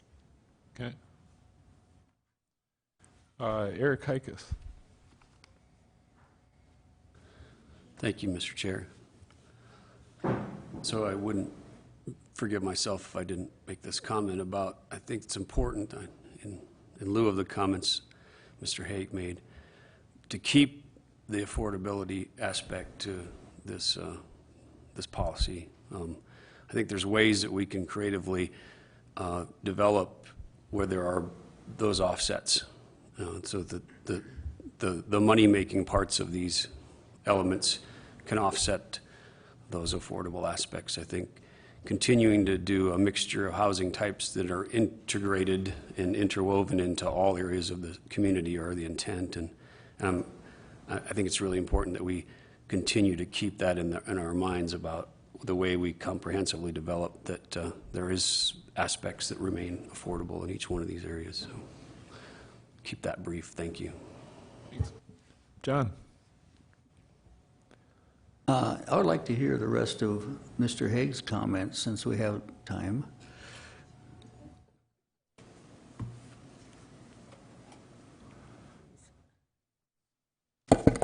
Thank you. I will promise I'll keep them brief. I know it's late and you're all volunteers, as am I. The comments, some of the things just in the discussion here, first of all, the Planning Commission has a responsibility, is statutorily required to submit, to form the district and submit that to City Council, plus also is statutorily required to provide a project plan for a TIF district. This is the sausage making how to get there. So they present the project plan, and the Planning Commission thumbs up, thumbs down, but there are things I think are very critical in here that disallow many potentially worthy projects not seeing your light of day. But let's say I come in and it's not enough points, so I don't quite make it, whatever. And none of my comments are based on this should be a free-for-all, because state statute does have the words a necessity, that the project could not happen without TIF financing, that it defines the blight, that does this, it does that. So that there's a reason that many municipalities use state statute and then interpret from there based on each and every plan. What I see here, the problem is that you're having, you're trying to cover everything, which is an admirable goal, but it's impossible. So you have to have more discretion provided. So if I don't have number of points, for instance, or my application is denied at the subcommittee level, at the TRT committee level, the only way I can come, as I read this right now, the only way I can come to you is if I want to ask you to reconsider the points, the point system, how the points are allocated. That's tough to do for people sitting here once every 2 weeks. And staff can defend their position quite well, and I'm sure this will back it up. But that doesn't really give you the broad discretion that it is necessary in competent decision-making that reflects business acumen, how development really works, and all these aspects that go into making the sausage. I'm not going to belabor this, but because John Way hit a number of them. The restrictive covenants are troublesome. There are many excerpts from a policy that if you have affordable housing, again, the most recent comprehensive study Rep City has ever done on housing showed that there's a need on all strata, upper, middle, and affordable of housing. It doesn't say it doesn't say mix them. It says whatever you do is going to help the affordable housing issue, because they call it the gentrification of housing. Because if there's stuff that's just not that great, but people could afford much greater, guess what? The people that can afford the best, and the best is only right here instead of here, like many other communities, then you're putting pressure on that affordable housing, and you're keeping the rents high. That's why people can't afford housing, because rents are too high. Ta-da! That's just the basics of it. So anytime any housing takes place, especially in apartments, it relieves pressure. If you relieve pressure, you lower prices because supply is higher. It's just basic economics. So economic development is a word that's used as much as affordable housing, in my opinion, and we're all for it. It's all great. But what this does in many areas, I'll put them in writing, Patsy, so I just don't shotgun you here. But I would ask, frankly, that this not be continued, but it be tabled, and that time constraints be directed so that it keeps us, the developer, the banker, real estate crowd, it keeps us on a timeline, as well staff having our directive. But I'd say to say, okay, this needs to be, the next time we're going to address this is January 9th. My guess is we're going to have, especially with the holidays, we're going to have a lot of the same conversations. But I did like what Commissioner Bowman had mentioned, is that the provisions as we go through here, that there be a consensus among the private sector development, banking, the government sector, there be a consensus upon banking, developer, and city of frankly each provision. That's how it happens. That's how compromise is struck. Otherwise, You have a great policy and nobody's using it. If nobody's using it, well, no economic growth from this tool, So that's the 1,000-foot level, but thank you. Thanks, Mr. Haig. Rachel or John, did you have anything else? Just giving you the chance.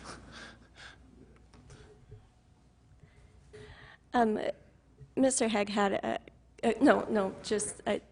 just making comments about your comments. He had a couple of interesting points. One of those was, and I'm paraphrasing here, so maybe I misunderstood, but it sounded like he was saying that we do not have the expertise to make TIF decisions up here, which is something about this policy that I actually appreciate, not that I necessarily agree with that. And maybe I'm mischaracterizing. I don't want to put words on your mouth. But one aspect that I really appreciate of this policy, revision is that it really creates more of a roundtable discussion at the beginning with staff members, instead of having, it come straight to the TIF review committee. I think that's really, really important. Just based on my experience serving the last year and a half or something. One of the things that I think is interesting, once we're talking about certification of projects, and Patsy brought up the how, the public works parts of, what's being funded in a project through TIFs is really supposed to kind of parallel how capital improvement projects go through, the certification, the, plans and everything like that. And I thought, because I have a little bit of experience working on the engineering side of capital improvement projects.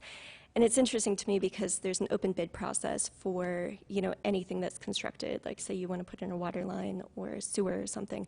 There's a bid process for that. Now, with TIFs, we don't have that bid process because, right, as I understand it? We do. We do? It's Okay. open bid.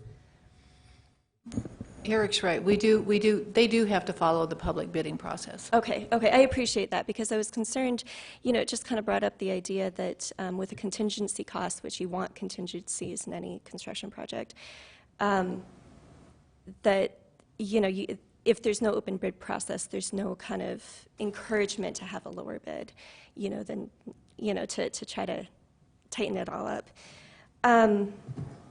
Kent also brought up something about housing stratification, housing costs, affordability. Like if you build at the higher end, it opens up houses for people at the lower end. And I thought that was also interesting because I recently read, one of the studies that talks about that. That, you have these different kind of tiers of housing costs. And there's, luxury housing, and then there's just expensive housing, and then there's, middle income and lower income, and you keep going. What I read in that study, though, is that it's not a one-to-one unit opening. So if you open up more units at the higher cost range, that same number of units isn't opened up in every lower tier. So if you start at luxury, with 50 new units, you might only have 15 new units, at the lower end. So I think it's important for us to remember that, when you were talking about like Red Rocks or something like that, maybe it helps, but is the purpose of this TIF policy to actually help or actually provide, that extra bump? So then my final comment really is, I think this is the 5th or 6th time the Planning Commission has seen this. It's been continued that many times, and I know staff has been working on this for years. It's not just that number. So I would really like to see some action on it, and I was wondering if we could probably try to summarize our hopes for revisions in this, because I'd like to make a motion on it. So the revisions I have are to strike all in page 1 on proposal meets all of the provisions of this policy. That's the first revision that I have. I wanted to get some clarification on the language addressing the concerns of certification and the timing there. So I don't know if we could get some language there so that I can kind of put that into you know, we can move forward on this. Maybe Karen or Patsy can help me with that language.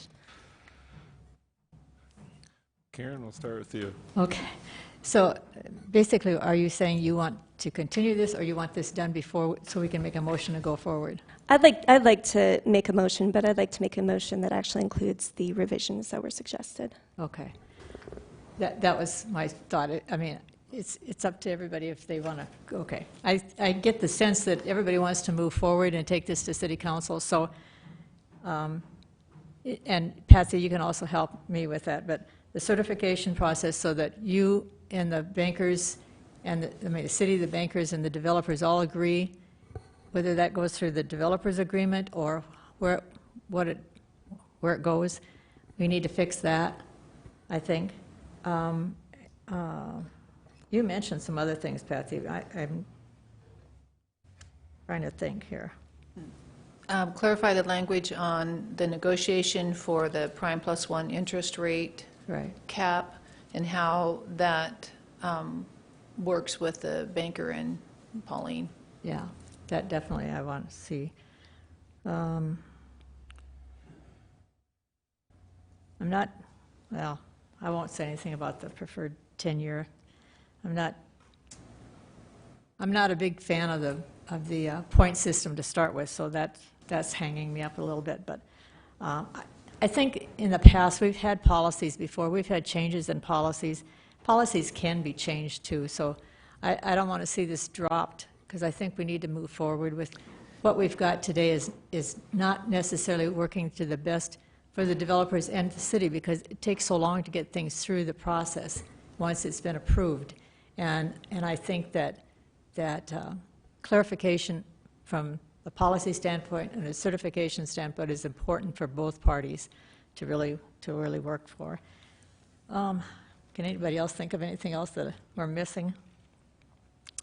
I apologize, I cannot. Rachel, if you're ready to go back to you, or I'm sorry, I actually have Vince up next. Rachel, was there something else you wanted to? No, okay. I think it was President Ronald Reagan that said the eight most feared words in the English language is, "I'm from the government, I'm here to help."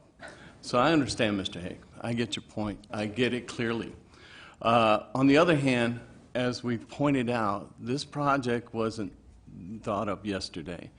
And one of the things that I know from my time here in Rapid City is that the government or the city is going to get the blame when anything goes wrong. So they have to have a bigger voice. And I appreciate the efforts that Patsy and the city has made in bringing this forward. There may be some things that we still cringe upon so I understand that as well. But on the other hand, there are some really positive things about this project and about this policy that I think will help. And the fact is that it can never be over in one sense, is that the citizens still have a right. And there are still ways to get things on the ballot, to get things changed. But this policy has been thought out. I appreciate your help so much, Mr. Hagan, and the banking, and I hope the certification process helps you expedite this process as well. Thank you. May I add just one comment? That's it. You know, several years ago, we updated our subdivision regulations. And as a part of that, we had to come back with changes to address one specific item that I'm aware of that needed to be changed almost immediately. And I would anticipate that same kind of thing with the TIF policy, bringing a change to the policy through as a resolution, similar to how it's adopted. Changes can be made.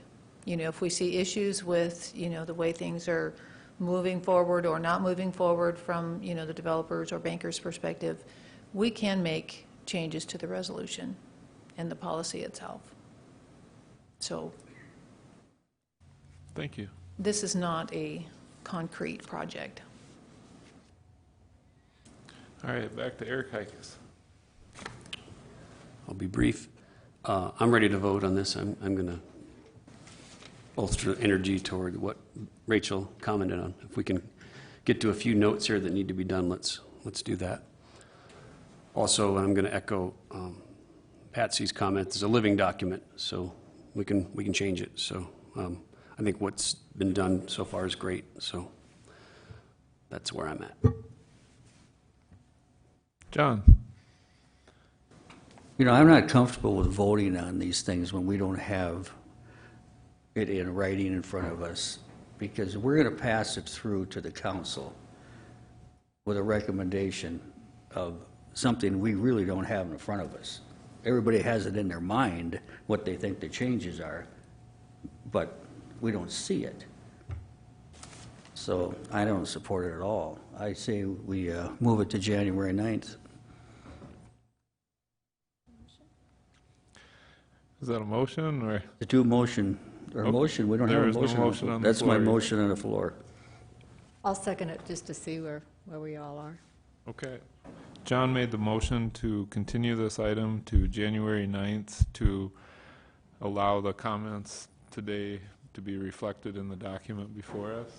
And Karen seconded that motion. Further discussion on the motion? I'll just chime in since everybody else has talked. I'm going to be voting for this motion just because I have kind of a sliding scale, and I'm comfortable seeing voting on things that we don't have complete and total information. For me, today, it's just it's exceeded that level. I would like to see it in writing. So, any other, Vince? If I can make a comment, as long as I've been here, if Patsy says it's going to go in there, what we requested, it's going to go in there. And we still have, there is still the city council, that if we need to appear before the city council and say that didn't go in the way we asked it, I disagree with you, but that's why we're here, to agree or disagree. Mr. Chair? Yeah. I'd be happy to provide those changes for the next Planning Commission meeting in January, so that you all have the opportunity to look at it. Well, we'll see how the vote turns out. Mr. Haig, yes. Yes, for what it's worth. I appreciate the comments that you got to pass it to see it. This is not that. This is something that's, it's a living document. It can be changed. It's hard to change something once it's been approved at any level, it seems like. So why send something up that's not fully baked? And the changes that we're talking about here are only 3 or 4 of the many of the concerns of the developer and banker community. It's not a full articulation of what the changes should be. So I'll do my darndest to be able to have something and more comprehensive to Patsy and clear to Patsy by January 9th, or for that January 9th submittal. But the bottom line is that the things that were said today do not represent what's the totality of problems with this document. And number one, and this, I don't mean this with all due respect, how many have actually read this, the entirety of this thing? Okay, because I'd urge you to read it again with a critical eye and ask those questions, because it's really, it's really loaded. Rachel? Okay, so we saw this first on March 7th, 2019.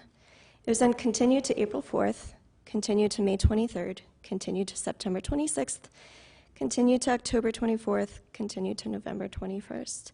I'm just wondering, how many times are we going to continue it? Well, at some point, we have to say how many times, how many opportunities have people had to bring forth their concerns and talk about it. These are all publicly advertised meetings. You know, anyone can see when these are happening, what's on the agenda. This is going to be the 6th time that it's going to be continued. It feels more like a stall tactic to me, you know, and maybe I'm just a little cynical, but I'm ready to vote on it. Karen, comments on the motion? Yes. Continue? I think that the best thing for everybody to feel comfortable is to continue it. And I understand what you're saying, and trust me, I want to get this moved forward. I really do. But I think for me, I'm kind of like Eric. there's some things that I know we're going to change, and I trust Patsy to change those, I do. It's just how they're changed and know exactly what's going to happen is hard for me sometimes to do that. And I think over the time that we've had these continuations, especially the different times we've had public meetings, I think we always get some more input from that. And today, I think we got a lot of good information that I think really will help this policy out. I don't anticipate a lot more coming forward. I mean, I know, Kent, you said you might get some more, but trust me, I think if we get these going forward, unless there's something really major, I think we probably will pass this. So just so you're aware of that. But I fully support continuing this. I think that's a good thing for everybody. And then the developers are actually going to see, this is it. This is what we're going to do. So, thanks. Vince? I mentioned earlier, I asked the banker if what they can do to expedite, and I think that was one of the additions that we're talking about. I'd like to withdraw that because I don't think it's necessary. Because my point is this: is that they make the loan to the builder. They have a responsibility to their investors. The government has a responsibility to the taxpayers. Where are we promised that we're going to get the money back, and where are we going out and asking, okay, so you're going to get this tax help from the taxpayers, but now we don't know when it's going to be paid back or if it's going to be paid back. No, I disagree, because I think the bank made that decision based on logic, based on their information, and they know who they're lending to and not lending to. So, I mean, I withdraw that change. All right, motion on the floor is to continue to January 9th. Further discussion on the motion? All those in favor, please say aye. Aye. Opposed? No. All right, I think it's 3-3. And I am not a parliamentarian. What does that mean? So that motion failed. Okay. So someone could come back with a motion to approve, but I caution you, if you fall on a 3-3 split on a motion to approve, you've then denied the request. The motion will fail again.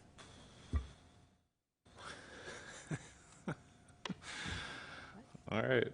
So the situation is we deadlocked right now on a motion to continue, but if we deadlock on a motion to approve item 5, then it fails. Okay. Rachel? Well, just to clarify, so basically our only option right now is to continue it.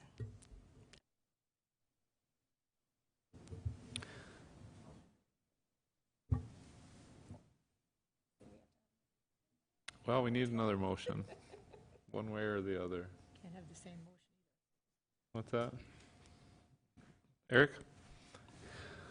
Make the motion that we continue to the meeting on January 9th, provided the list that we have developed today is what is going to be discussed at that meeting, and that we're not going to bring a lot of additional information onto the floor, that we simply what we request Patsy to provide will be what we are going to be reviewing at that meeting, and that we're not going to go through a series of additions at that point. So that's my motion. Let me make that briefer. Move to the January 9th meeting with a list of modifications to be reviewed at that meeting. Is there a second to Commissioner Hikes'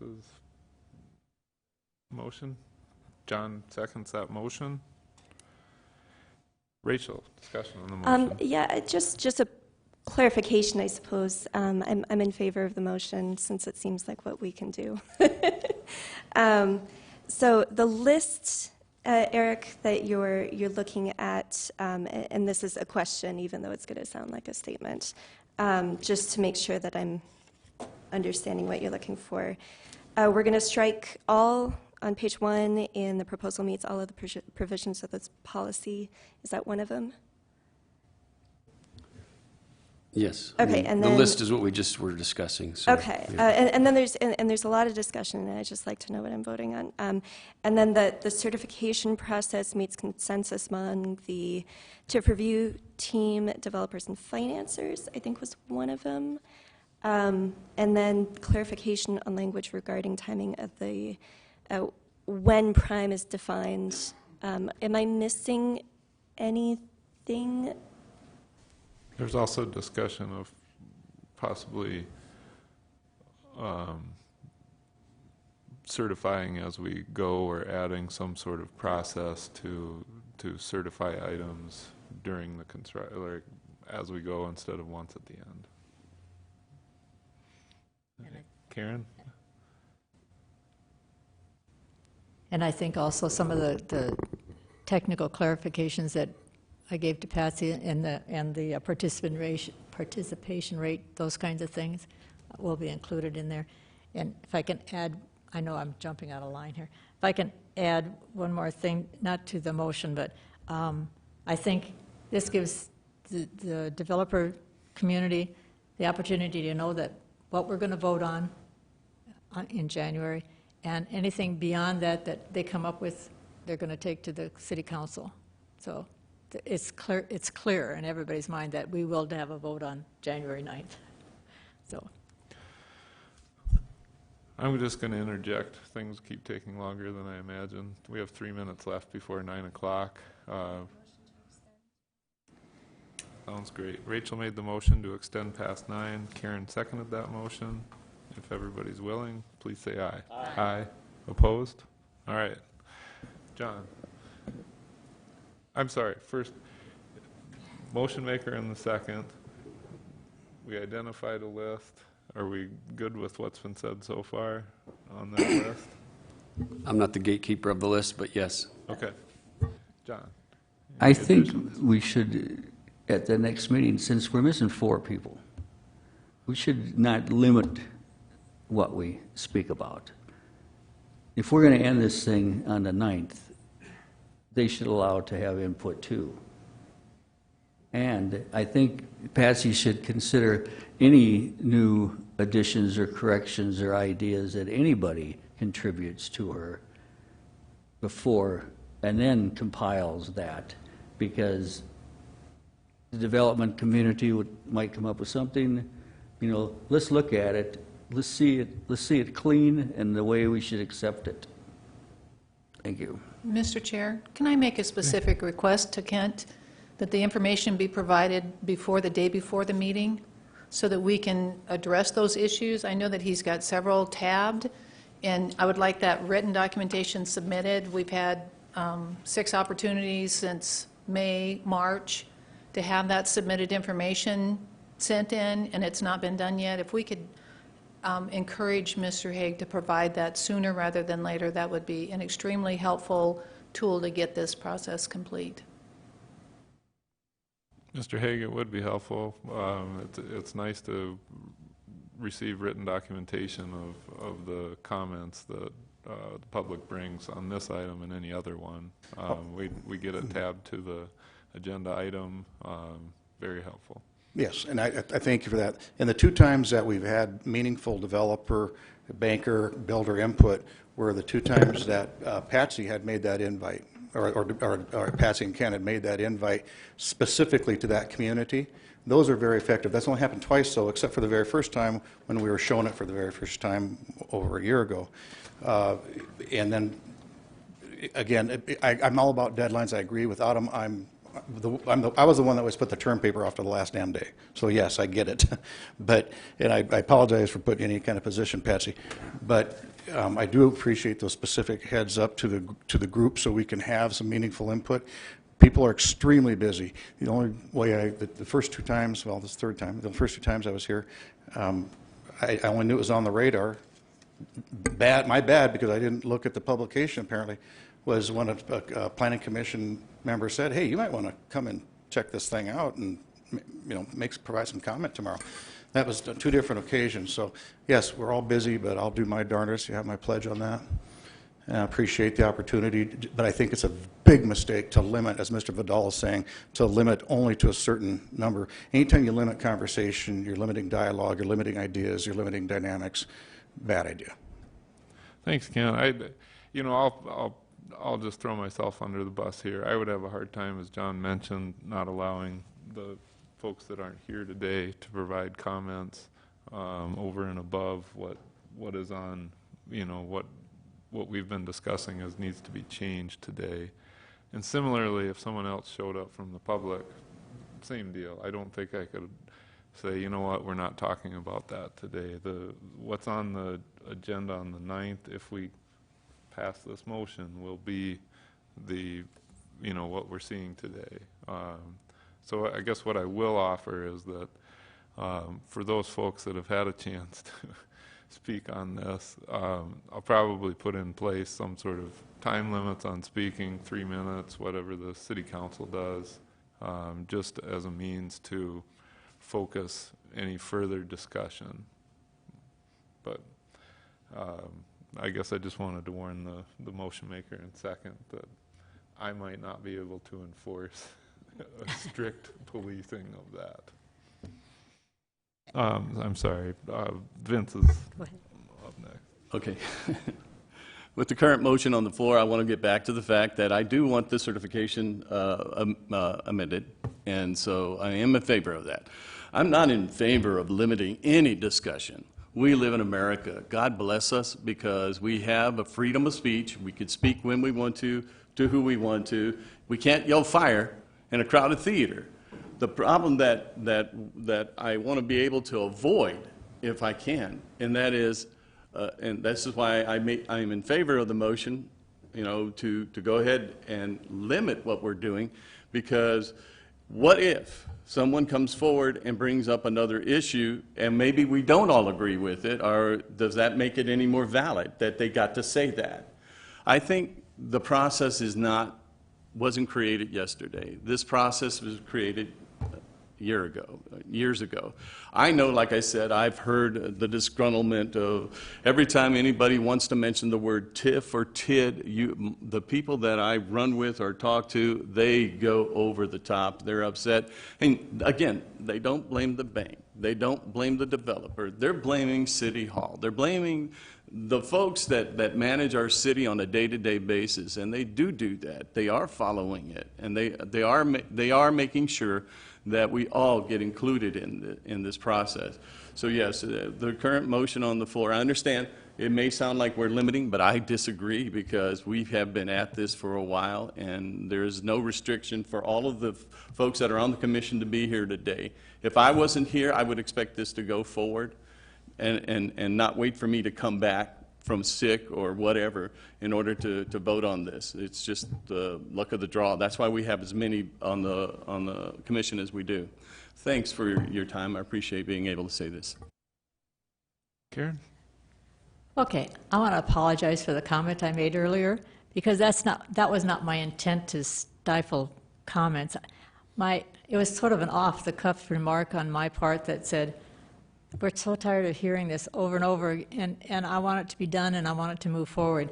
So I don't intend to ever limit conversation, and I think the motion does not do that. I think it just says we're coming back with these stated things, and that opens it up to anybody that wants to add things to it. But I wanted the developer community to know that we've discussed this a long time, and I think we're all ready to move forward. So I apologize for my comments, and it made a lot of 2013 was the first date that we started talking about making changes. Yeah. And it's been on the agenda numerous occasions since then, 21 times actually, for open houses, public input, comments. So, again, I would encourage anybody out there that wants to submit comments to the policy changes that are happening, that are included in there to date. They're out online. Please give me the comments, within the next couple weeks, so that we can incorporate those in. If we need to, we can have another open house so that the development community can, again, submit comments on, the changes or what they still see lacking, but we do need those ahead of time so that we can include those in any proposed changes.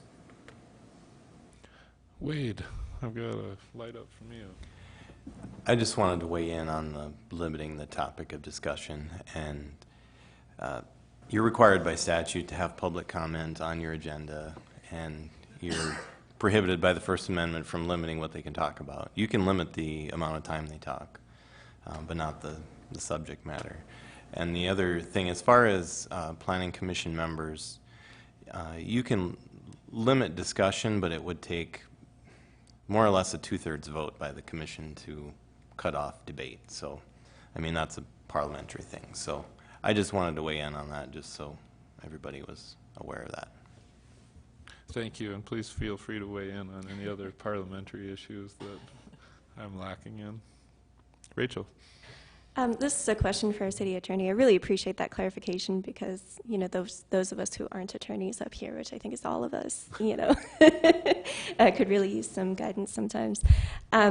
So I remember John Hare making this motion several months ago, and it was the motion to bring something to a vote and stop discussion. Do you remember what that motion is? I suppose I could look up Robert's rules and find it. Like, it's either the previous question or to call the question. Call the question, okay.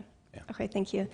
Yeah, and then your comment about, you know, not wanting to limit discussion.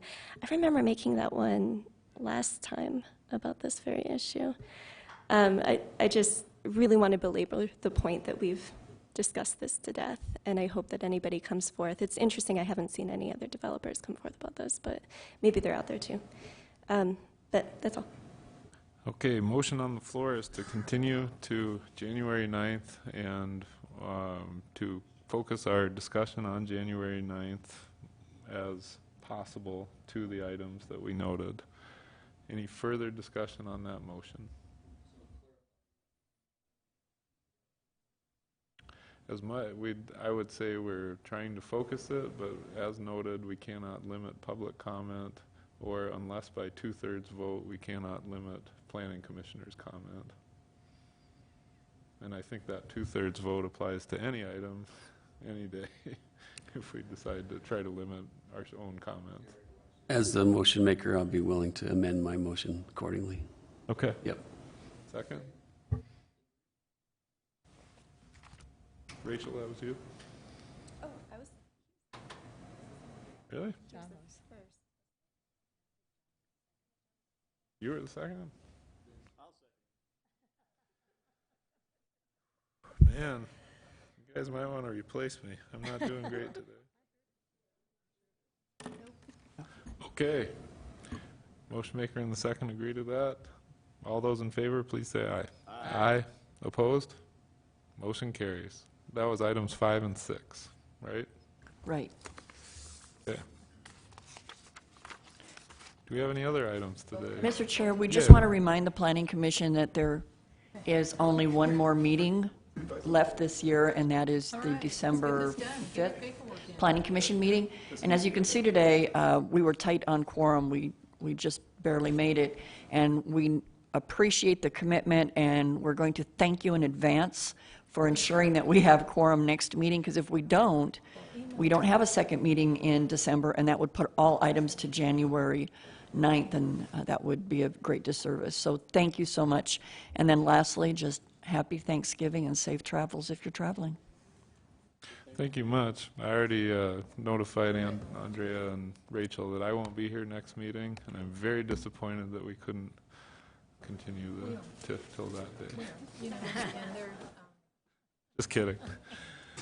Look for a motion to adjourn. Rachel made the motion, Karen seconded the motion. All those in favor of adjournment, please say aye. Aye. Opposed? Motion carries.